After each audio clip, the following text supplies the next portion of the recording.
Yes, ladies and gentlemen, Eddie Hearn, the main man of Matchroom. Over there in New York, Jaron, Boots Ennis, Xander Zayas, one of the fights of the summer. It was quite tasty at the presser. What's it like over there and how big is this fight? Yeah, great to be here in New York. Obviously, as a British promotional company, it's always special to promote big fights in the city. I think this one's really special. Two undefeated guys, two guys who are kind of regarded as the future of the sport. You know, Xander Zayas is just 23 years old, unified world champion already, and our guy Boots Ennis, who I think is a pound for pound in the weighting. You know, he's a phenomenal fighter. And yes, what boxing needs. I mean, coming together, obviously us top rank. I was surprised they made the fight, but I'm absolutely over the moon. So can't wait for June 27th. Yeah, you said you admired the cojones on Zayas taking this at 23. Can you elaborate on that? Listen, when they said, we were looking at fighting Virgil Ortiz, and when they said, that fight couldn't happen, he had his legal dispute with Golden Boy, the team came on and said, look, Xander Zayas, top rank had been on, they're quite interested. I went, no way. Like, this kid's he's like a young superstar. He's 23. He's already unified world champion. He's, just done the Super Bowl commercial with Bad Bunny. He's a good-looking kid. He's got a massive Puerto Rican fan base. Like, Boots is like the bogeyman of the division. He was at 147 as well. Why would you fight him? I mean, it's quite concerning actually that they have taken the fight. I'm like, am I not seeing something here? But don't get me wrong. It's a very, very tough fight for both. But it gives our guy a chance to walk in and become unified world champion and become one of the biggest stars in the sport. What kind of a fight do you expect? Do you expect Boots to put him away? Yeah, I think Boots will stop him. I mean, look, Xander's tough. He's big as well. Boots is coming up from 147. You could see the size difference yesterday. So, Boots will have to come down in weight from where he is now, but Xander will have to come probably another 10 or 15 pounds. So they both seem to think they can win the fight by knockout, which lends itself to a very exciting fight. I spoke to Ben Whittaker recently. That guy is so exciting. Yeah. He reminds me a little bit of Prince Naz with his slickness. How important is it that we have guys like that of that next generation who are just born showmen? Well, I think for a promoter, it's a blessing. You spend your life trying to, really promote these guys. You spend your life trying to really create a narrative and showcase their personality. Ben does that himself. I mean, we do it as well, but he gets everything. He gets the interviews, he gets the media, he gets his social and digital activity, which is huge. And he produces the show reel performances and moments in the ring that help that virality. He's a phenomenal fighter as well. I think some people sometimes forget, is he a bit of a showman? But no, he was an Olympic silver medalist. He was one of the best amateurs this country's produced. He's a world champion in weighting. I think his career has been a little bit stop-start, and we just need to get that momentum now. So he fights next week in Liverpool. It's a big fight for him, a tough fight, actually. And then we expect him to be co-main event here in New York for the Boots card, which is going to be a massive night for him. And then we can start looking at the big fights, September, October, back in the UK. But he's not had that many fights. Fight fans are just sometimes a little bit impatient, especially when someone's quite loud and outlandish like Ben. The fight fans are like, come on, then fight someone decent. It's like, we got a gem here, so we'll do it in our own time. But I believe he's a world champion in weighting. This rivalry with Zuffa boxing has got everyone talking in the sport and MMA fans as well. One thing I spoke about with Ben was the walkouts, the pageantry. It just doesn't seem to be there. It seems very corporate at Zuffa. Do you agree with that? I think it's lazy, to be honest with you. Like, I think, they're a big kind of, great company, hugely profitable, but a big kind of factory, if you like. I think it's the best way to describe it. So it's like we plug a sport in and we do it our way. And that is, everybody wears the same outfits. Everybody wears the same kits. You wear our gloves. You're fighting in our studio. It's almost like you're not the star. You're not the brand. Zuffa is the brand, right? So, and you conform to our brand guidelines. And that's bullshit. That takes away all the individuality from the sport. You imagine saying to Ben Whittaker, yeah, you got to wear Zuffa boxing shorts and come out to this song. It'd be like, no, what? Like, that's the whole thing. The ring walks the dramatization of the sport and the personalities is what makes people engaged. The reason that you're asking me questions about Ben Whittaker is because he's got you engaged, right? You're like, wow, this guy, I like this guy. You know, you want to see his ring walk. You want to see what he's wearing. You want to see how he performs on the night. So, yeah, I think, you know, they're just doing it differently. You know, they're doing it differently. Like I said, it's like a factory of fights. They've got WWE, they've got UFC, and they've got Zuffa, which obviously looks, it's incredibly powerful. But I just don't think they really get it. I think they're lazy. I think they've become lazy with regards to the UFC. You know, I think it's really taken a nosedive in terms of its quality and its storytelling. And I think that's, you know, that's the key to engage the audience. And I just don't think the audience are engaged right now. We've got some very exciting fights coming up, primarily because it's the end of an era. We've got a load of superstars in their late 30s, some early 40s, right? So how much do you have your work cut out for you to bring through the new generation? People talking about Moses Atama, but, you know, Fury, Usyk, Joshua, Wilder, Chisora, all these guys, you know, they're in the sunset of their careers, right? Yeah, I think right now, I mean, we've got the best young crop of global talent I've ever seen, but it does take time and you have to bring them through in the right way. You are right, you know, that era of fighters, and I don't think you really appreciate the era until they're gone. Like, people sometimes say to me, oh, do you remember the era of Hay and Bellew and Froch and DeGale and Cleverly and Groves and Brook and Carter? That was an amazing era. But this is also a great era with a lot of those big names that are 1, 2, 3 fights away from the end. I mean, I got sent something from the team today, which was 10 years ago today. AJ won the world heavyweight title at the O2, and I was watching a clip back. I was like, God, I was just, you know, I was in the ring. This is going to be a great journey, you know. Like, I was a kid, bro. Well, you know, look like a kid or feel like a kid, and it's been an amazing journey. What he's done, but there's still a few twists and turns left for sure. You know, I don't know whether that's going to be 12 months or 3 or 5 years. You know, he's got the physical capabilities to continue for that kind of time. He's always kept himself in unbelievable condition. But, you know, it's a tough sport. And once you suffer a few defeats, you just have to keep an eye out for where we're at. Right now, we're in a great place. You know, he's in training camp with Usyk. He's more motivated than ever. But we've got to perform. And this year is going to be, I think it's going to be one of his most exciting yet. How incredible is this team up, this Rocky and Apollo Creed-esque duo that's going on? Well, I think it's just the same with life, really. Like, who you associate yourself with and who you are around really leans a lot on your own motivation and performance, right? If you put yourself in the right circles, you're going to elevate yourself. And that's really a simple, people keep saying to me, why did AJ do this? Why is he out there? Because he thinks Usyk's the best pound for pound fighter in the world. And he wanted to have a look at why. Right now, a huge part of that why is a God-given talent. And a huge part of that why is the preparation, the mindset, and the team around the performance. So it's not rocket science. AJ's just like, I want to plug myself into that because surely that's going to make me better. And it has, and it will. But being around Usyk, how can that not motivate you? I mean, I was at the training camp a couple of weeks ago. I was like in there, like just starry-eyed, looking at Usyk and AJ training with the performance specialists, with these doctors, you know, with the boxing setup, thinking this is unbelievable. Like, I've been to training camps all my life. I've never seen anything like this. So, and all I could think about is, no wonder this guy is what he is. No wonder he don't get tired. No wonder he always, you know, has the engine to come on strong late in fights. No wonder mentally he's so sound, because the preparation is so solid. So, yeah, I think what AJ's doing is he's just giving himself the best chance to be the best he can be, which is a lesson for everybody really in life. I've been in this game a long time. It's the first time we're speaking. So I've got to ask you, you know, AJ Fury, I've been waiting a long time. You've been waiting a long time.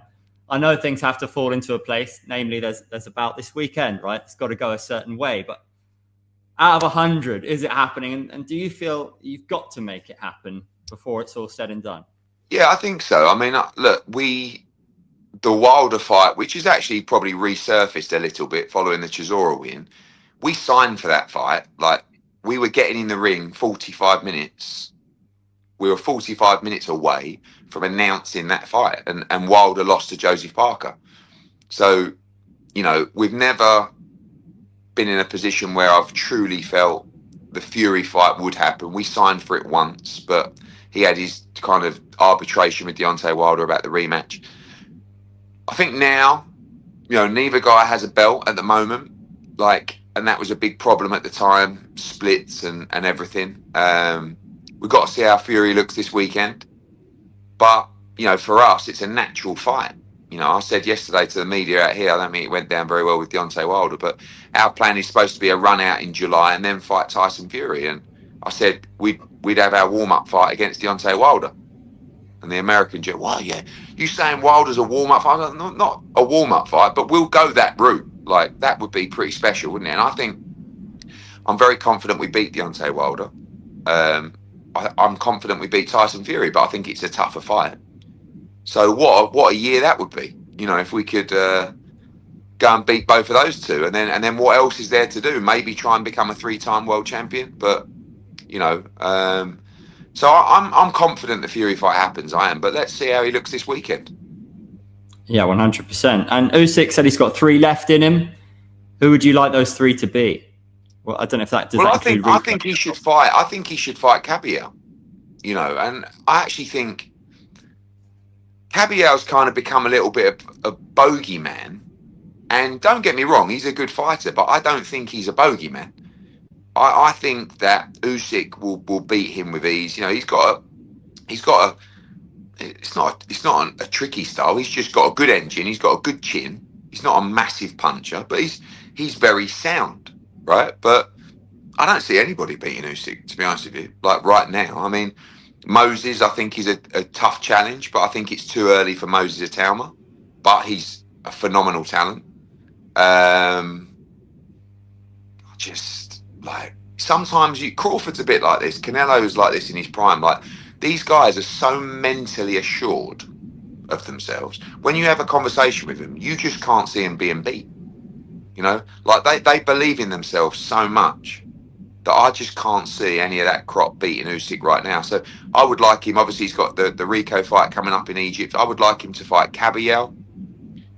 I would like him to fight Wardley. If Wardley beats Dubois, I think Fabio's earned the right to a big fight like that, and maybe Moses at the end. But it's difficult when you're coming to the end and you feel like you might be in a little decline to kind of give away your crown to a youngster who's in their absolute prime. Do you know what I mean? But he's a competitor. Who knows? Yeah, 100%. We spoke to Nishant Dev. How important is it for Matchroom to be seeking those kind of global talents? And how significant is it for a country like India, over 1 billion people, to have a prospect like that? And how far can he go? Yeah, I think for us, the global element is really important to the business. I think we've got a show coming up in Melbourne on April 29th. We're in Mexico. We're in the US right now promoting. Obviously, we've got a big foothold in the UK.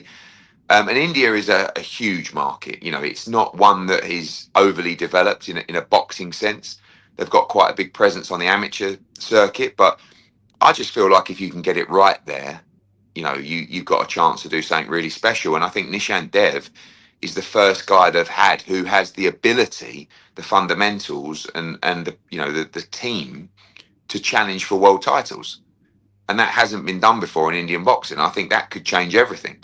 So yeah, we're kind of just waiting for him to be ready for the 10-round fights to go and have a championship fight in India, which I think you could see towards the end of this year. So that's really, really exciting. I love to go to these new territories that haven't been spoilt with boxing and just see them look, listen, learn, and appreciate boxing coming to the region. And I think if we got it right with Nishant, it would change a lot of things. Is there any truth to this fight with Dana White, or is it all just sort of back and forth nonsense? I mean, listen, like growing up, I always wanted to be a fighter because I was 8 years old when I found the sport. My dad was a Hall of Fame promoter. I was hanging around with every great fighter that's ever existed in the UK. But I was useless. that was the problem, you know, and I probably wasn't tough enough either. But I've always fancied. I had a couple of amateur bouts when I was like 13. Again, very useless. But I've always fancied it a little bit. But unfortunately, now I'm 46. You know, so I love the idea of preparing. You know, I've obviously, like I said to you earlier, I'm around a lot of training camps, and I see when fighters are in training camp mentally and like it's their real happy place. It's tough, but the routine and that regimental lifestyle, I like it. So I would actually really like to go and do a training camp. The problem would come in the actual fight when I have to walk down the steps and get in the ring and actually have a fight. Like, you know, but I think that's the beauty of it. He's pretty useless as well, I would imagine. I've seen him spar. He's probably not as useless as me. I've got a little bit of size advantage, a little bit of youth. But, you know, Misfits have offered us 10 million each so far. It's a nice start, but you got to tick that up significantly. I mean, we do massive numbers. I'd do it. You know, I like it. I think in this day and age, everyone's ready for it, right? I'm ready. Entertainment. I'm ready. I'm ready for. I'm ready. I'm not ready to give you the entertainment of me getting knocked out, but I'm ready for the challenge. What can I say? Well, you've been surrounded by greatness and you've achieved greatness as a promoter. What's the number one thing that you think makes you great at what you do? Just work rate. To be honest with you, like I say it all the time, I don't think that. You know, although I think most people think, oh, he's really, you know, he's super confident and he's flashing. I'm confident, but I don't. You know, I don't sit there and go, I am the best. I'm amazing. I'm so skillful. I'm so intelligent. But I do know that no one works as hard as me in terms of my rivals. No one. And it's not even close. So I look at it like, if I'm as good as them in all my other assets and attributes, but I work much, much harder, I can't lose. So, and if I'm not as good as them, but I work much harder, probably I still can't lose. So it's the one thing, it's the non-negotiable that you control, how hard you work. Like there's no excuse for it really, but it's got to mean something to you. You've got to want to do it. It's very difficult to do that when it doesn't really mean anything to you. For me, it's my family business. It's my name. It's my life. So I take it very, very seriously. So when I'm getting on a plane, landing, going straight to a presser, going to bed, waking up, flying to Australia, doing a weigh-in and a fight, then flying back to Wolverhampton for a fight straight off the plane, like my heart's beating with passion. So don't get me wrong, I'm knackered now, but it's like, you know, you just, yeah, it never feels like a job. It just feels like my life, you know, and a passion that I have. It's a pretty special one. Beautifully put, mate. Right, we'll wrap it up with a little quick fire. So, best walkout of the modern era. I mean, you said it earlier, Naz, probably. Like, I mean, that's a few years ago, but like my dad used to do the ring walks with him, and he had a really great eye for it. But like Ben Whittaker, so like they kind of choreograph things themselves as well. So I think of, you know, Naz right now. Greatest showman right now. Say Ben Whittaker. You know, I think right now, you know, who's doing it like Whittaker, and if he can do that as he goes through the levels, he'll be a superstar. Who's got the best hands in combat sport? I'd probably say Usyk. Yeah, can't argue with that. Best fight IQ. Well, I would have said Usyk as well. I think Crawford's right up there. Like that mold, Crawford, Stevenson, Boots, you know, very, very smart. Who's the best dressed? Depends what you're after, really. If you're after a little bit, like Haney, I mean, Haney wears a lot of rascals, but it's cool, you know. So, and then if you're looking for just like clean, AJ, like, I mean, AJ, I'll tell you a story about AJ's clothes. He's got like a 48-inch chest and like a 32-inch waist, right? So whatever he buys, whether it's Under Armour, obviously giving him his stuff, he's a sponsored athlete, shirts, suits, everything gets tailored, right? And it gets tailored that way, right? Now, my body shape is that. right? So when I was with him a few months ago, he bought down a load of shirts, and he said, "Oh, I bought all these shirts, but I don't, you know, you can take one if you want, because I'm gonna like give them to shop or charity shop or whatever." So I was like, "Wow!" I picked one up. It was like Tom Ford or something like that. So I put it on, and I was like, "Oh yeah, fits good across the chest." And literally, I couldn't even get it halfway around my waist. It was like, yeah. So, but he's one of those guys. Sometimes you'll go to a shoot with him, and they'll have a rail and go, "Yeah, this is what we want you in today." And I look at it and I go, "Mate, you've had a stinker here. Have you seen this clobber?" And he puts it on, and I'm like, "How do you look that good in everything?" So yeah, he gets away with a lot. Most interesting female fighter. Katie Taylor has always like fascinated me, and that's why I got into women's boxing, because she came into my office, and I wasn't really going to do anything, to be honest with you. I just thought, out of respect, I'll have the meeting, and I was just like, wow, like I've got to be a part of this journey, and it's one of the best things I've ever done. Who would you most like to go on a night out with? I mean, again, don't want to give a boring answer, but AJ's company is always like you always leave that company like, you know, feeling really motivated and good. Dave Allen's a funny bloke, very funny. I'm not sure, like 20 minutes or half an hour with him's nice, but then an hour, if it's a long grazing dinner, you know, I'm not so sure. Yeah. Who would you most like by your side in a street fight? Carl Froch. And yeah, I hear he sold out Wembley. So yeah, apparently. Yeah. If you could make one fight, any era, any weight class, what would it be? Mike Tyson v Muhammad Ali. Not a bad one. Yeah, yeah. All right. Maximum respect. Enjoy Cheers, New York. mate. I appreciate it. Hopefully you'll be seeing me again. Yeah, been very, very keen to get this done. So really appreciate your time. And great stuff. yeah. I'll catch you soon.